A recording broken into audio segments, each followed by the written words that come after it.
Y saludamos con mucho gusto esta noche a la presidenta de la Comisión Nacional, la Comisión de Seguridad Social en la Cámara de Diputados, Angélica Ivonne Cisneros Luján, que está vía Zoom esta noche para platicar justamente sobre esta iniciativa y todo lo que pasó el día de hoy y lo que sigue. Muy buenas noches, diputada. ¿Cómo están? Muy buenas noches. Mil gracias por la oportunidad de platicar con toda la audiencia y con ustedes.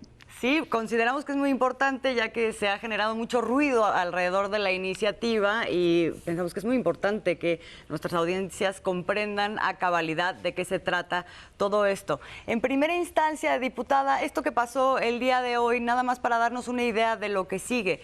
Tienen que regresar a comisiones, se va a discutir nuevamente.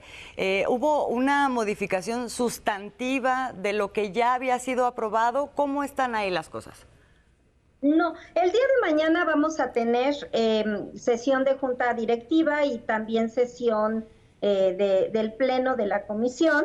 En esta sesión pues se hará efectivamente la aclaración, la precisión de que no hay cambio alguno en el dictamen ni tampoco en lo entregado a mesa directiva.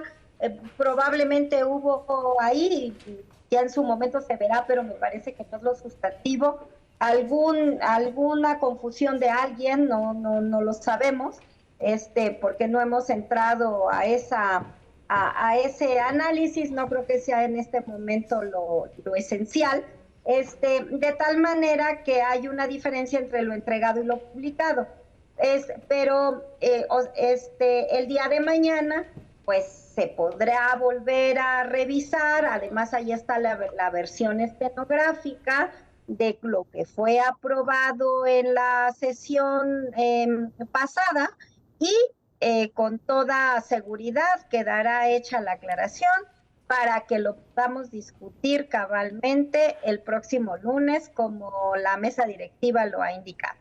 Entonces, pues yo lo que le podría decir es que mañana estaremos haciendo en comisiones las aclaraciones correspondientes. No estamos presentando un proyecto diferente, es más, el día de hoy se volvió a distribuir entre todos los integrantes de la comisión el proyecto y todos pueden verificar, checar que es efectivamente el mismo que se circuló y sobre el que discutimos en la sesión pasada. Y fue el turnado. Entonces, sin embargo, creo que es muy importante la certeza. Creo que es muy importante la certeza y como queremos trabajar sobre el fondo de este asunto, pues no vamos a desarrollar ningún proceso que ponga en duda la certeza de este proceso, del procedimiento y demás. Entonces, pues así lo estaremos haciendo mañana y así se estará seguramente aclarando para todas y todos los diputados una vez que se publique el proyecto correcto, sin omisión alguna de ningún punto ni una coma de lo que fue aprobado. Y el lunes estaremos en el pleno pues ya discutiendo el fondo del asunto, que es crear el fondo de pensiones para el bienestar como un fondo solidario y complementario a la pensión raquítica que reciben hoy los trabajadores que están en cuentas individuales para que puedan alcanzar el salario promedio base de cotización del último año. Entonces, ese es el propósito, nadie quiere robar nada, es el crear ese fondo justamente para beneficio de las y los trabajadores, para que puedan jubilarse con insisto, el 100% de su salario promedio de cotización del último año. Ese es el propósito. Diputada, buenas noches, les saluda Alberto Nájar. Alrededor de este tema se ha construido una narrativa que es abundante en inexactitudes, para decirlo de alguna forma, pero no se ha discutido lo que sí contiene esta iniciativa. ¿Cuáles serían, digamos, un par de los puntos más importantes? Ya nos ha dicho algunos, pero ¿cuáles serían además algunos de los puntos más importantes de lo que sí tiene esta propuesta que se discutirá ya en breve? Sí, lo que es importante es que vamos a constituir este fondo a través de un fideicomiso cuyo fiduciario será el Banco de México, no cualquier banco. Estamos hablando de una de las instituciones de mayor credibilidad en nuestro país, como que ha demostrado el correcto manejo de los indicadores principales económicos y que nos ha colocado en una estabilidad económica reconocida internacionalmente. Es el Banco de México quien será la institución fiduciaria de este fideicomiso. También se contempla efectivamente que será creado por diferentes fuentes de financiamiento, y una de ellas tiene que ver con, por ejemplo, el 75% de lo que recupere el Instituto Nacional para devolverle al pueblo lo robado. Por ejemplo, otra tiene que ver con lo que se recupere de los adeudos que diversas entidades federativas tienen con el ISSSTE, producto de que en los gobiernos anteriores de esas entidades federativas no enteraban a las instituciones de seguridad social las cuotas y aportaciones que tenían obligación de entregar por los convenios firmados para la prestación de la seguridad social,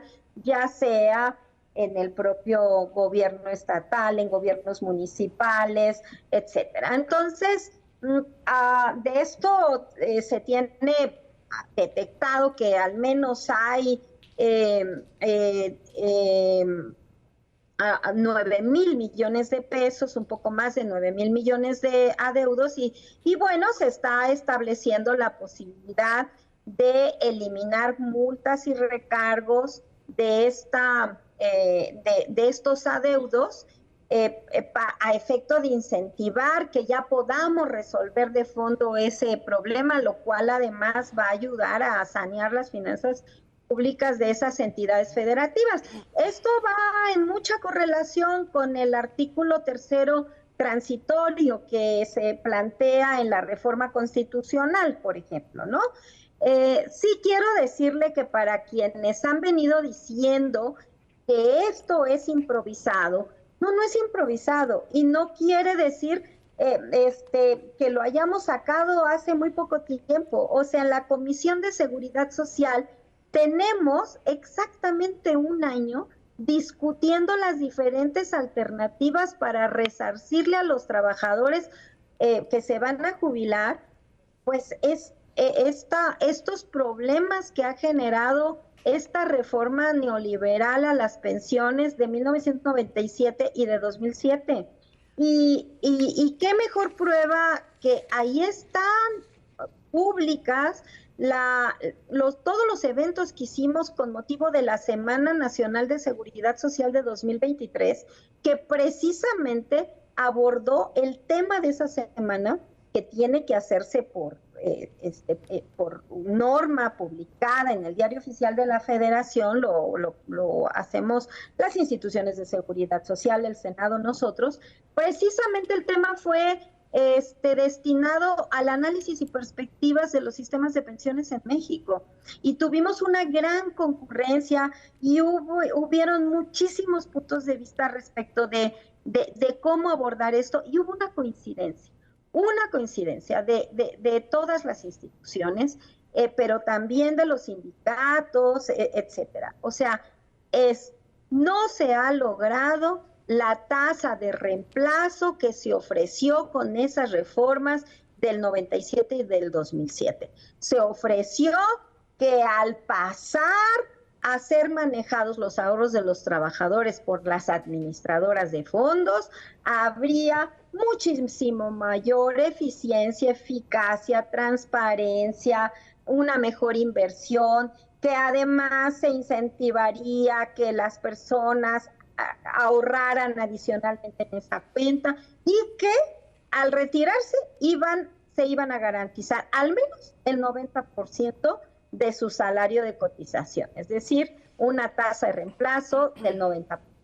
¿Qué sucede? Que están recibiendo cuando mucho el 45%. Sí. Y queremos, con la reforma que se hizo en 2020, o sea, para quienes dicen, es que es improvisado, nadie había pensado en esto. No, perdón, en el 2020 se hizo una reforma justamente para abordar este tema, cómo hacerle para que las personas no se vieran tan perjudicadas, ¿no?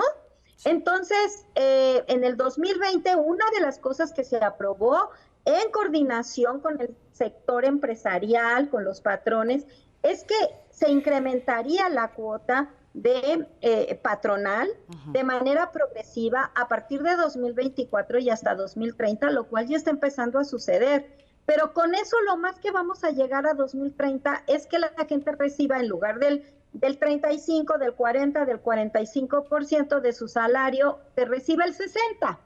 Entonces, ¿qué queremos? ¿Qué dice la reforma?